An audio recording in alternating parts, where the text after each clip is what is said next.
In 1984, a surprising discovery was made in the jungle of Ecuador, in what is known as La Cueva de los Tellos, in a town called Mana. This event shook the world of archaeology. More than 300 pieces were found.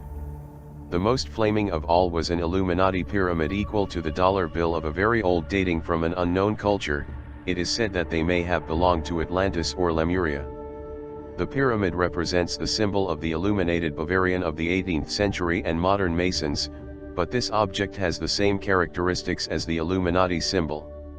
Even today, these enigmatic stones and objects represent a puzzle for science and archaeology. They are not similar to the indigenous cultures of Ecuador or any other country in Latin America. The stones of Ica have nothing to do with this finding, although at first it may seem that they have similarity. Rather, they seem to have some correlation with the ancient Egyptians, but these were more than 11,000 kilometers away. The collection belongs to German Willemar, an agricultural entrepreneur who jealously guards these pieces. The writings on the pieces resemble a type of Sanskrit, which is the origin of the languages. You can also observe a mathematical reading. A group of gold prospectors led by engineer Elias Sotomayor, who had explored the jungles of La Mana, Ecuador, discovered in an area where it was appreciated that the land had been exploited by mechanical means for the mining extraction, in the coordinates 0.95 degrees south 79.18 west. There he found a deep tunnel that led to a huge chamber where he came across these artifacts.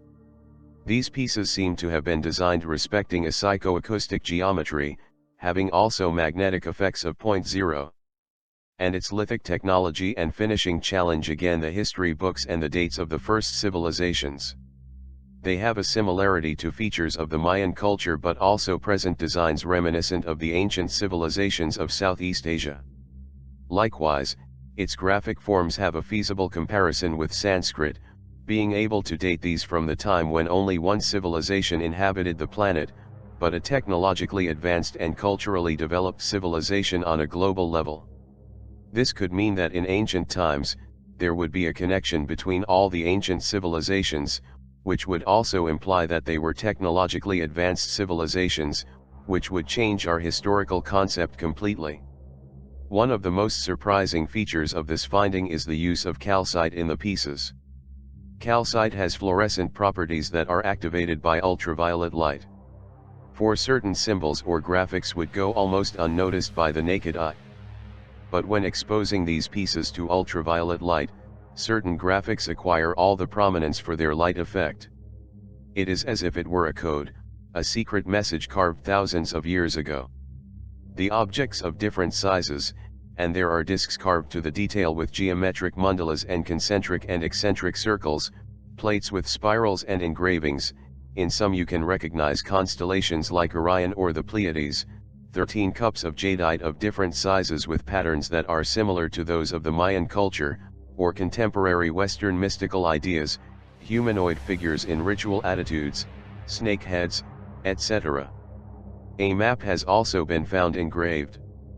The map represents a very old epoch, in which the geographical structure of our planet was different and had not yet given rise to the natural catastrophes reported by all the ancient texts that, among other things, detailed the rise in sea level, but the current continents are distinguishable, while in the coastal area of Southeast Asia there is a delineated land mass that is currently underwater, and in the Americas the islands of the Caribbean and the Florida Peninsula do not appear, and in their place once more reveals huge land masses that today would be submerged.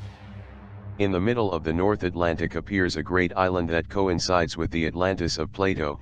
In the Pacific, below the equatorial line, a continent now non-existent, and south of what is now Japan, a third continental mass, which coincides with the Yonaguni underwater finds, is also represented. Another enigma of the map is that between the region where the ancient Babylon was and the site in La Mana where the objects were found, a white line has been drawn that unites them. With respect to the pyramid, as there have not been discoveries to date that prove the existence of pyramids like the Egyptian ones in America, it has been considered a representation of the Great Pyramid of Giza, although strange because of the distance of both terrestrial areas separated by thousands of kilometers. but many mysteries are still buried in the jungles of Ecuador. It is gray, with small incrustations in gold at its feet that represent the constellation of Orion, and other glyphs with indecipherable characters. A German professor who is president of the Linguistic Society of that country, Kurt Childman, said that he could translate this cryptic text as, "The Creator's Son is on the street." All the stones of La Manna reacted under the ultraviolet light, some forming numerous constellations that shone as if they were stars in the firmament, but in the case of the pyramid, their eye begins to emit its own light originating blue flashes. These flashes have an engraving and the letters that appear, very similar to the text of the manuscript Voynich not yet deciphered and with the writing of the island of Easter, are of the pre-Sanskrit, reason why they would be older than the first known writing. Currently, the stones of La Manna are part of the private collection that German Willemar has in Ecuador, who received the collection supposedly as a donation or bequest by Dr. Sotomayor.